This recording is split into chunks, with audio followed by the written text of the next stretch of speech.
Halo, selamat pagi pemirsa. Kami hadir kembali dalam Ayus Pagi melengkapi informasi Anda pada pagi hari ini. Dan selain 3 berita utama tadi, kami juga masih akan memiliki informasi penting lainnya. Seperti tim SAR gabungan yang berhasil menemukan komponen cockpit voice recorder atau CVR dari pesawat Sriwijaya Air SJ182. Bersama saya, Salsabila Syaira dan rekan saya, Pram Senjaya pemirsa, inilah Ayus Pagi selengkapnya untuk Anda.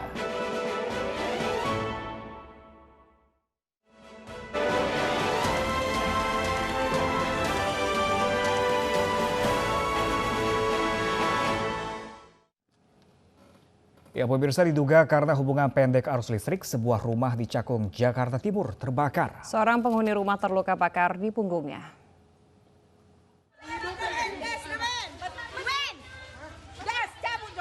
Kobaran api menghanguskan sebuah rumah berlantai 2, seluas lebih dari 100 meter persegi di perumahan Aneka Elok, Penggilingan Cakung, Jakarta Timur tadi malam terekam kamera warga. Petugas yang tiba langsung memadamkan api. Banyaknya barang yang mudah terbakar membuat api dengan cepat merambat. Api diketahui berasal dari salah satu ruangan di lantai 1. Diduga kebakaran karena hubungan pendek arus listrik. Korban pun tidak ada, hanya kerugian aja, satu rumah Pak. Untuk dugaan sementara apa tuh Pak? Dugaan sementara ini ada korslet dari AC. Oh bukan tabung gas ya Pak? Bukan tabung gas.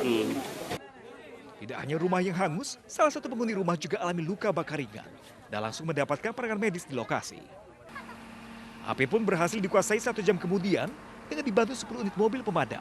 Akses menuju lokasi yang sempit sempat menghambat pemadaman. Dari Jakarta, Yomanik Ainus melaporkan. Pemirsa, 2 remaja babak belur dihajar massa setelah tertangkap menjamret tas milik seorang wanita. Ya, keluarga korban sempat tersulut emosi dan bersitegang dengan warga yang mengamankan pelaku.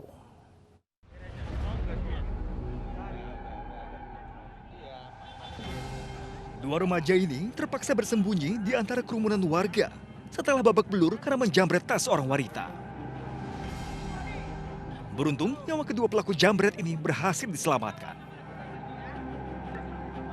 Namun, di tengah menanti kedatangan polisi, keluarga korban sempat mengamuk ingin kembali menghakimi dua pelaku.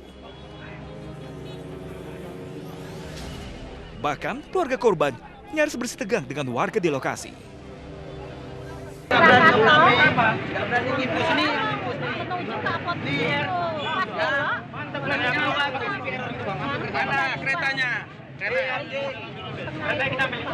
Siap-siap ya, terus saya kan rampok ya udah dikejar massa. Peristiwa bermula saat korban sedang berdiri di pinggir jalan. Tiba-tiba datang remaja bermotor merampas tas milik korban. Korban berteriak meminta tolong hingga penjamretan berhasil digagalkan warga. Kini pelaku telah diamankan di Polsek Medan Timur. Dari Medan, Sumatera Utara, Adi Palapa Harahap, Ainus melaporkan. Peristiwa pembunuhan pria terbungkus plastik di Karawang, Jawa Barat akhirnya terungkap. Pelaku bukan lain adalah 3 teman korban yang sakit hati karena tidak diberikan pinjaman uang.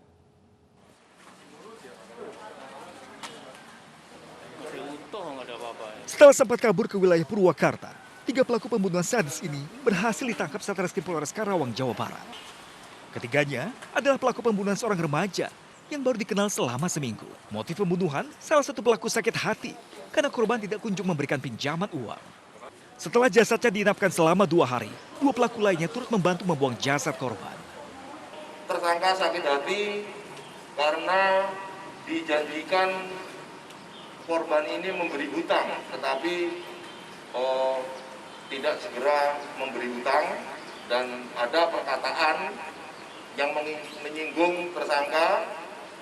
Kemudian tersangka melakukan pemukulan sekali dan dibalas atau dilawan oleh korban. Rabu lalu, warga desa Bayur Kidul, Kecamatan Cilamaya, Kulon, Karawang geger dengan penemuan jasad pria tanpa identitas di pinggir jalan Syekh Kuro. Saat ditemukan, jasad terikat dan terbungkus kantung plastik merah. Diketahui, korban berusia 19 tahun ini sempat dikabarkan hilang oleh keluarganya. Dari Karawang, Jawa Barat, Tim Liputan Ainus melaporkan. Pemirsa, seorang ayah mencabuli anak tirinya yang masih berusia 11 tahun. Ya, pencabulan tersebut sudah berlangsung sejak tahun 2018 lalu di rumahnya di kawasan Jakarta Barat.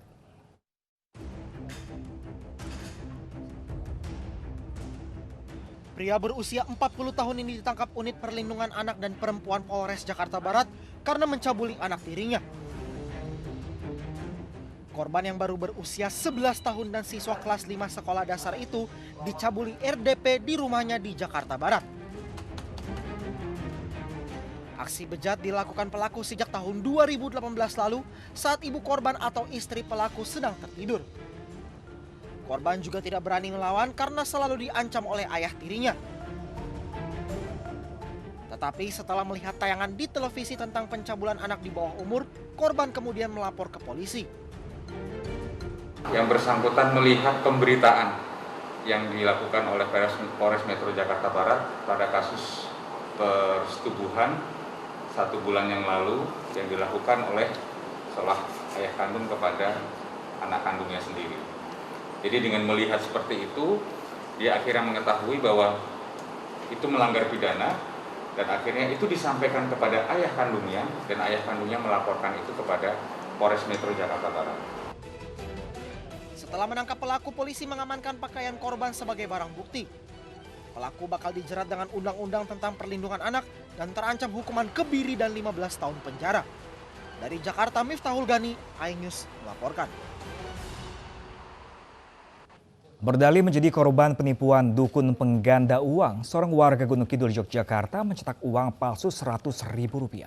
Ya, uang palsu tersebut rencananya akan digunakan untuk menutup kerugian uang yang ditipu kenalannya.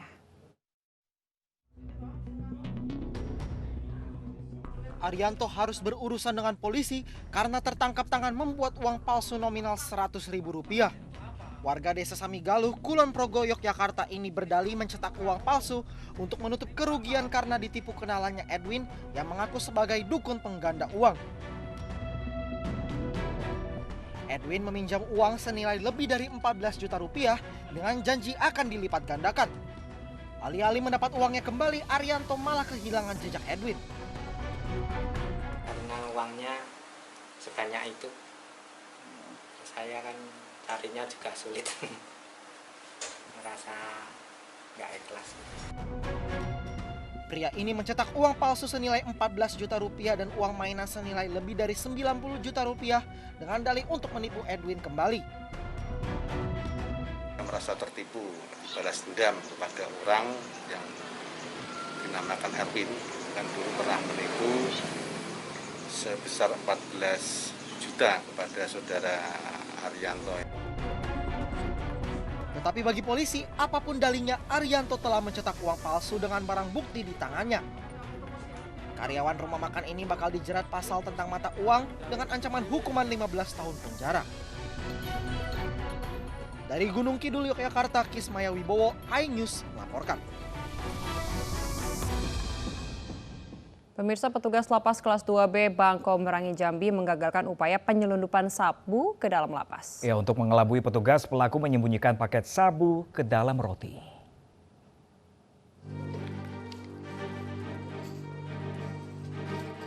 Seorang pria asal Jambi diamankan petugas lapas kelas 2B Merangin Jambi karena menyelundupkan sabu yang disembunyikan di dalam roti. Penyelundupan sabu ini berhasil diketahui saat pria tersebut akan lakukan kunjungan kepada tahanan di dalam lapas. Dari pemeriksaan, total terdapat sabu seberat 4 gram atau sebanyak 2 paket kecil disembunyikan di dalam roti dengan dalih ingin mengirimkan paket makanan ke tahanan. Masuknya makanan bahwa selama ini memang harus digeledah. Ternyata dalam paket makanan yang dibawa itu terdapat hampir kurang lebih sekitar 2 paket yang diduga narkoba berupa sabu-sabu. Dugaan sementara petugas lapas, pengiriman sabu ini dilakukan pria tersebut lantaran telah berkomunikasi terlebih dahulu dengan tahanan di dalam.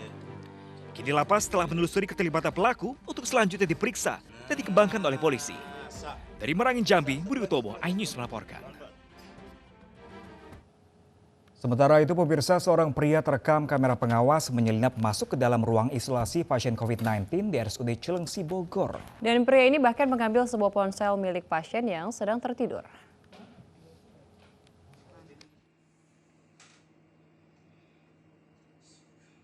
Tanpa rasa takut, seorang pria ini masuk ke dalam IGD Rumah Sakit Umum Daerah Cilengsi, Bogor, Jawa Barat.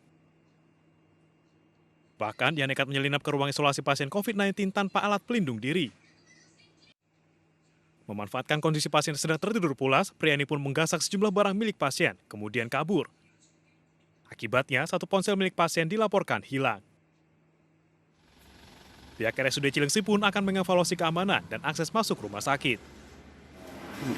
Dalam hal ini memang kita sudah melakukan tindakan ya di internal kita, security sudah dikumpulkan, data-data sudah lengkap, ya kan? Kami evaluasi untuk keamanan kita, cara masuk dan yang lain-lainnya. Memang pada saat itu seharusnya setelah memasukkan pasien itu pintu harus dikunci kembali oleh security.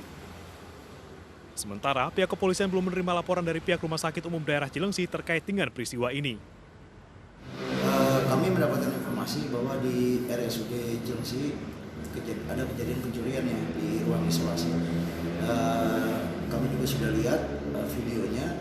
Memang sudah kami tindak lanjuti juga ke sana ke pihak rumah sakit dan sampai hari ini kami menunggu belum ada laporan dari pihak rumah sakit terkait dengan kejadian itu. Pihak rumah sakit masih mengumpulkan sejumlah barang bukti sebelum menyusun laporan ke polisi. Dari Bogor, Jawa Barat, Cahyat Supriyatna, iNews melaporkan. Tim SAR gabungan terus mencari korban gempa yang terjebak reruntuhan bangunan gempa Sulawesi Barat. Kami akan kembali dengan informasi selanjutnya usai jeda.